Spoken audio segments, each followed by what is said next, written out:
Clyde residents, we've come out in force, and with love in our hearts and with unwavering determination, we will forever remember our neighbor, Nathan Smith. A call for changes to Clyde Road in North Dumfries after a fatal crash that claimed the life of their neighbor, who they identified as Nathan Smith, a husband, father, and pilot. Good evening. 1 week after the 51-year-old was killed while mowing the lawn, people who live in the area gathered at Township Council pleading for traffic calming measures to be put in place. Calling themselves concerned residents of Clyde, those speaking tonight say speeding has been a long-time problem there, and they believe Smith's death was preventable. A car and Smith's lawn tractor collided on June 15th. Smith was killed. The driver of the car, who police say was a 16-year-old female from Cambridge, was not hurt. Speaking to council, the residents asked for traffic calming measures in the area, including speed humps and stop signs. Township Council voted to have a consultant do a road study of the area, while the mayor said the issues should be taken up further with the province. I would hope that this council will approach the province and ask for speed cameras in the rural areas, because we are rated the most dangerous areas in all of Western Region. There are more fatalities and more car accidents in the townships than anywhere else. And so in cases like this, where there's been fatalities, we should be able to justify a speed camera. And I hope this council will take that forward in 2027 to the province to make them understand that lives are being lost because we can't control speeds on these roads, and neither can they. Waterloo Regional Police put out an appeal for footage of the vehicle involved in the crash, but they have yet to announce any charges being laid. The death toll from the devastating crash in Mapleton Township has risen to 6. Ontario Provincial Police confirm a Brampton man, the driver and lone occupant of the SUV involved in the collision, died from his injuries on the weekend. The community gathered for a funeral for 5 children Saturday, all siblings who were killed. CTV's Heather Senerin reports. Wallenstein Bible Chapel filled with heavy hearts on Saturday as many gathered to mourn 5 young siblings aged 4 to 12, Peter, Helena, Sarah, Maggie, and Susie Dirksen. They were killed in a June 12th crash in Mapleton Township. The children, all from the Atwood area, were in a passenger van. The other vehicle, an SUV. In an update, Ontario Provincial Police said the driver of the SUV, a 42-year-old Brampton man, died in hospital Friday due to his injuries. The collision at 4th Line and Wellington Road 12 also left 5 other people in the passenger vehicle injured, including the Dirksen family's 15-month-old, who was released from hospital and is recovering at home. Their mother is still in hospital with serious injuries. Their father is continuing to heal. Another couple, unrelated to the Dirksen family, was also injured. A Mennonite pastor not associated with either family says support has been pouring in from across the region. As I have been about in the community this past week, I have heard just this strong yearning, this need to respond. Some will be offering food. Some will be offering transportation to see family members in the hospital.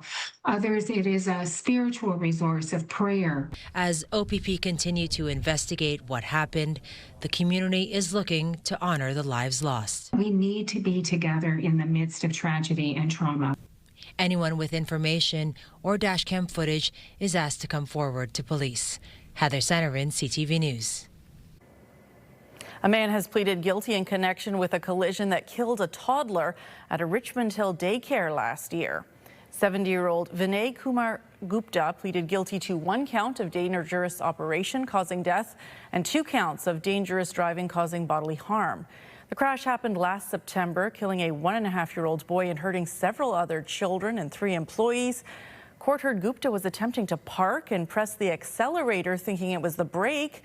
His vehicle going through 3 classrooms before it stopped.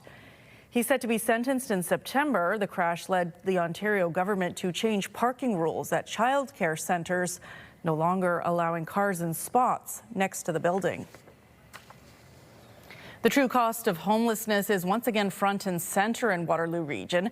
This week, Council will decide if it will take over a Better Tent City, a tiny house community in Kitchener that offers refuge for those with nowhere else to turn. It comes, though, with an estimated price tag of $6 million a year. Here's CTV's Jeff Pickle with more.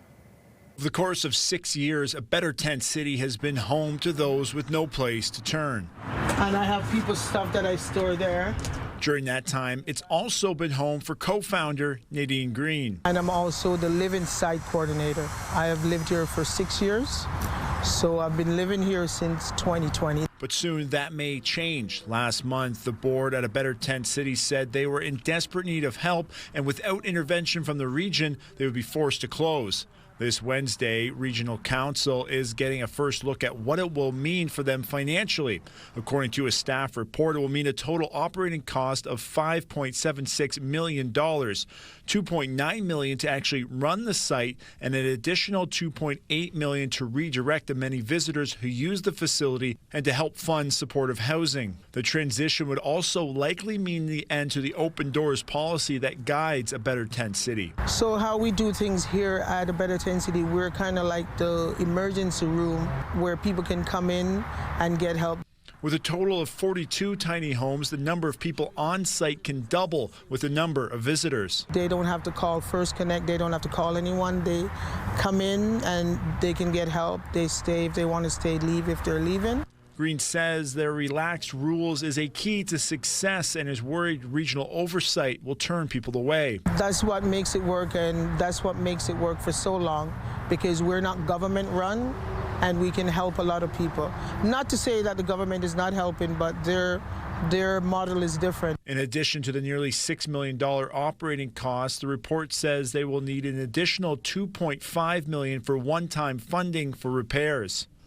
The total cost of taxpayers, a 1% tax rate levy. Jeff Pickle, CTV News, Kitchener. The Cambridge and District Humane Society was among a few places that helped care for 20 small breed dogs found in terrible condition in southern Ontario. They say the dogs were found with open wounds, heavily matted, and with a contagious skin disease. They're also fearful. The Humane Society is asking anyone with information on where the dogs may have come from to contact Provincial Animal Welfare Services. Canada's sweeping bail and sentencing reforms will become law next month, and today we learned details of the changes to come. CTV's Rahim Ladani has more. Over the past few years, videos like these have become more common. Violent attempts of extortion against homes and businesses. More than 450 were reported in Peel Region last year. It's one reason why Brampton's mayor is welcoming stricter bail and sentencing laws. We've had a revolving door justice system where the police spend far too much time on the same repeat, frequent flyers as we call them. Politicians and law enforcement were in Brampton today touting Bill C-14, which became law last week. 80 changes to the criminal code, including requiring courts to consider when attacks are unprovoked and more consecutive sentences. We need to take a stronger approach when it came to violent repeat offenders, particularly on issues like extortion, home invasions, and auto theft. Under the new law, some accused will have to convince the court why they should be released, instead of prosecutors arguing why they should remain in custody. It's a change which has been frustrating Peel police officers for years. Our officers work incredibly hard to protect our community, but find themselves dealing over and over again with the same individuals. With more people behind bars, more pressure will also be put inside already crowded remand centers, raising the question of safety for those who haven't been found guilty. Ontario's Attorney General says there is a plan. We are building new facilities, but we're reopening old facilities that were closed by the previous government, several of them. However, critics are skeptical, arguing some of the new facilities have triple bunking, with cells occupying more people than they're designed for. The Canadian Civil Liberties Association say the new bail and sentencing law is flawed at addressing the root causes of crime. All of the new reverse onus provisions that are specific to offenses apply to people who have no criminal record, no history of violence, and no prior involvement with the law. And so there's a real disconnect between what we've been told this bill does and who it applies to and the reality on the ground. The changes on bail and sentencing will come into effect on July 15th. The federal government is also making $250,000 available to provinces so that they can track the impact that these changes of the new law will have. Raheem Ladani, CTV News, Toronto. Ontario's education minister has launched a new province-wide digital learning platform. It's set to be used in Ontario classrooms starting this fall. CTV's Siobhan Morris has more on the changes. Here, 78 plus 21. This grade 7 class is using Edwin to understand circle graphs. It's an online tool from textbook publisher Nelson, one the education minister calls a game changer. Something that teachers can use to help make it a bit easier for them to deliver a consistent curriculum across the province of Ontario while still having flexibility in their classrooms. Paul Calandra sees benefits for moms and dads too. They're able to see what the lesson plan is. A parent can see how their child is progressing. Some boards have been using Edwin for years, but this fall the program goes province-wide with $60 million from Queen's Park. To me, this is just another distraction for the public to think that this government is doing something. The Elementary Teachers Federation of Ontario worries this is part of privatization creep. Teachers do this job around the province in each of our cities, each of our towns, each of our communities. They do this all the time. We don't need to have an outsourced provider. You hear similar concerns around new guidelines for high school exams and what makes up final grades. When there's one cookie-cutter approach coming out of Queen's Park, I think it really undermines the professional judgment of teachers. Starting this fall, there will be an attendance grade and exams for virtually every class, even gym. For 9th and 10th graders, exams will account for 20% of core subjects like English, math, and science. That bumps up to 25% in senior grades.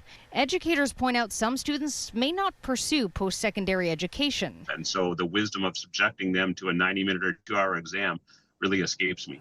Don't expect new restrictions on cell phones at school in September, but a recent visit to Quebec schools where phones have to be locked up during the day left quite an impression on Calandra. Kids were talking with each other, they were playing cards, and as you walked through the hallways to tour the school, the same thing, right? There was nobody on phones, very engaged. You looked out into the yard, kids were playing again.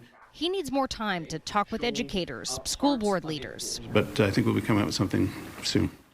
All of this comes a week after the province and educators began contract talks. This is expected to be a contentious round of bargaining.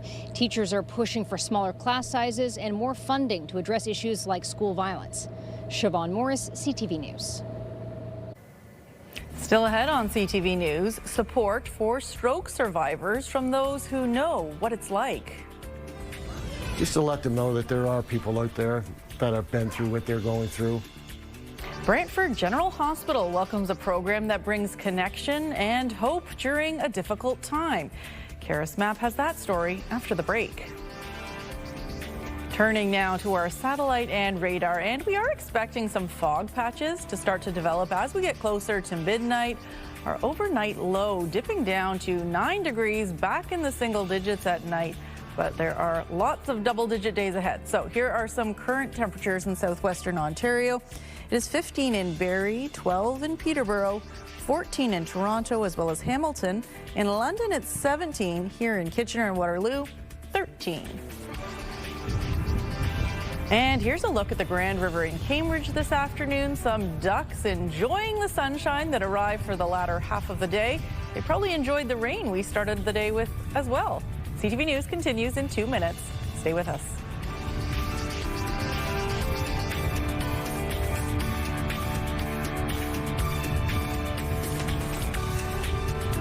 Download the CTV News app and stay on top of local stories as they unfold. We go to a dramatic scene unfolding. Customize your feed and watch live wherever you are. ctvkitchener.ca, your home for news. From survival to support, former stroke patients are returning to Brantford General Hospital and helping other stroke patients as they begin their physical and emotional journey of recovery. CTV's Karis Map has more on the peer-to-peer program. John Racine is back on his feet only a month after one of the scariest nights of his life. Around 2 o'clock in the morning, I thought I had cramps, so I just slid off the bed. And then I called Lisa, and she called the ambulance and everything. It was at Brantford General Hospital where he learned he had suffered a stroke. Wasn't too good because I couldn't feel nothing in my left side. I remember John, first day, he said, Lisa, I can't live like this. If I have to be like this, I don't want to live. Racine is now preparing to be discharged, but the journey wasn't one he had to make alone thanks to March of Dimes Canada. We started actually in Kitchener-Waterloo in 2008 under Stroke Recovery Canada, and from there we blossomed, and now we're in 33 different hospitals across Ontario. Their Peer Connection program connects stroke survivors with new patients to help them through the recovery process. David Young returned to the hospital stroke ward as a volunteer a year after suffering a stroke himself, and has since worked with dozens of patients, including Racine. Just to let them know that there are people out there that have been through what they're going through. I could see the light in John's eyes when, he said, I talked with David, and he was telling me about this peer program, and he said, Lisa, he had a stroke, and he looks fine. I said, and that's going to be you. June is Stroke Awareness Month, and according to statistics from the Heart and Stroke Foundation, roughly 100,000 people suffer from a stroke every year in Canada. It is the leading cause of disability in Canada, with about 1 million people currently living with a stroke, and they estimate that about a person is having a stroke every 5 minutes in Canada. As Racine prepares to head home, he says he'll never forget all Young did for him. He encouraged me quite a bit. He told me his story, and I told him mine, and from there on, I just kept on working in my bed and getting my legs moving and my arms and everything. And here we are, almost 4 weeks later, and I'm going home. Karis Mapp, CTV News, Brantford. A new program in Hanover is giving students with intellectual or developmental disabilities vital workplace experience during their final year of high school. CTV's Scott Miller has more on Project Search.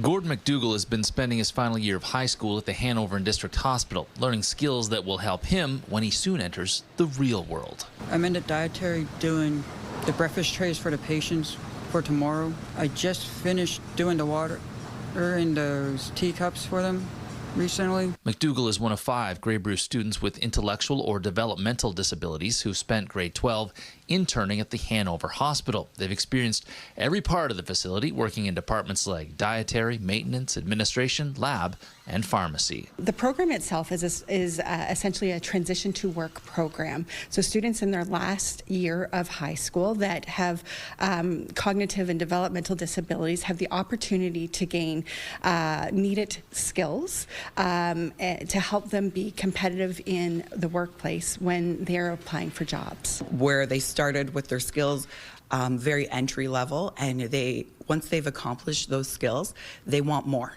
They're hungry for it. They're hungry to learn and add to their portfolio for the future. This is the first of a 5-year partnership with the Hanover and District Hospital. The school board is hopeful that other employers jump on board because there are more students that require workplace experience before entering the real world. So they'll go through 3 internships over the course of a full school year, where they'll spend about 6 weeks in each internship. One of the Project Search participants, Ash, says she's been busy during her time at the hospital. Solve problems, stuff that are broken. Okay, cool. Took out the garbage. I learned a decent amount of things, and being around new people is one of them. To get to know them. While the ultimate goal is to gather skills for other jobs, some of the students could end up working at the hospital in the end. There's a couple candidates that I think would be great. There's different roles in my department that they could participate, administrative. Year 2 of Project Search already has 6 students ready to go come September. In Hanover, Scott Miller, CTV News. Still to come, a shower of golf balls on the 18th green at Galt Country Club. How this helicopter drop is raising money for a good cause. We'll be right back. Comfortable conditions expected through your overnight hours, but fog is on the way. Just what will it bring for your tomorrow? I'll have those details coming up. Stay with us. When you see it happen, send it to CTV News. Text 10400. From your screen to ours. Text 10400.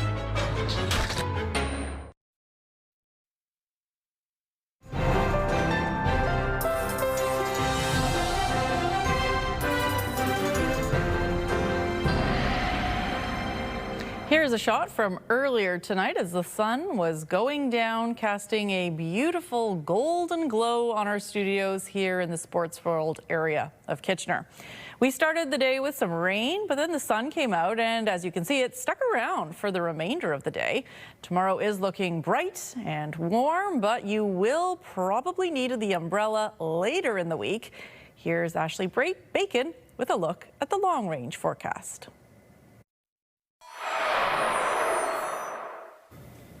Well, I hope you've had a great Monday and a great start to summer. It was nice and sunny this afternoon, but it started off a little cool and rainy this morning. Definitely not ideal summer conditions, but it is shaping up to look better come the end of the week. As we take a look at what's happening through our futurecast, we're going to see continued clearing skies through the overnight hours and into your Tuesday. Now, tomorrow we will see a cloud here or there, but we're not expecting any rain. So it should be a relatively sunny Tuesday ahead before a little bit more rain comes into the picture later in the week. As we take a look at our almanac, as a reminder for this time of year, 25 is our normal daytime high, 13 is our overnight low. So we're just below seasonal, but nowhere near record breaking. 2025, just last year, we set a record at 33.3 degrees back in 1992, setting an overnight low record of 2.6. So even though we're just below our seasonal average right now, still sitting quite warm with 22 and 10. Overnight tonight, we are dipping down to 10 degrees. We are expecting fog patches to develop through the overnight hours. So if you're on the roads, make sure you take your time and be safe out there. 10 degrees is cool enough. You might even be able to just open up a window and get a light breeze rather than using air conditioning. Tomorrow, though, 21 is the expected daytime high. We are looking at a very high UV index of 8. So make sure you are being sun safe if you're out and about and enjoying it. As we get a closer look at our 7-day forecast, starting in Waterloo region, temperatures are going to start climbing from tomorrow. 24 with a mix of sun and cloud, 25 with a chance for showers on Wednesday. By Thursday, though, we could see another risk of a thunderstorm, but the weekend is shaping up to be beautiful. 24 with a mix of sun and cloud for both Friday and Saturday, and 26 on Sunday. In Lambton, Kent, Essex, also a beautiful day ahead for your Tuesday, a high of 25 with nothing but sunshine. A chance for showers on Wednesday with a chance of a thunderstorm for Thursday, but by Friday, that sun is back out in 25, a mix of sun and cloud to round out your weekend there. And lastly, in southern Georgian Bay, you're also going to see a nice week ahead. 21 with a mix of sun and cloud tomorrow, a slight chance for showers, but 26 on Wednesday, 23 for your Thursday, and a mix of sun and cloud for your weekend, 24, 23, and 25. So, Krista, get that sunscreen ready tomorrow, but keep those umbrellas handy for later in the week. Well, tomorrow looks like a pretty good day for all those students that are perhaps winding down the school year with some extra recess or outdoor play days. And as we head to break, here's a live look at our tower camera. We are still sitting in the low teens this hour, going down to an overnight low of 9 degrees. We'll be right back.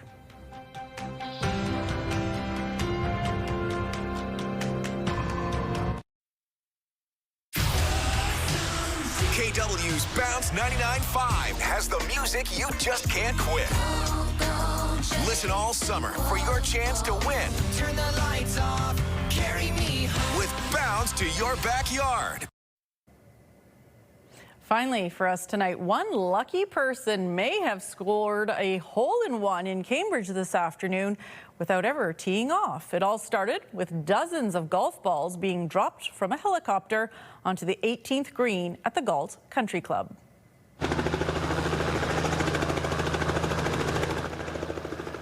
So this was a fundraiser for KW Accessibility, a nonprofit supporting people with physical disabilities. Donors purchased numbered golf balls. Once all of them had been dropped, representatives from the organization determined which one was closest to the pin, and the person who paid for that golf ball will be awarded a $10,000 prize. Measuring the distances looks like quite the challenge. There are a lot of golf balls in a small amount of space, but congratulations to the winner. That is our time. Thank you for checking in with us. We'll see you tomorrow. Have a good night.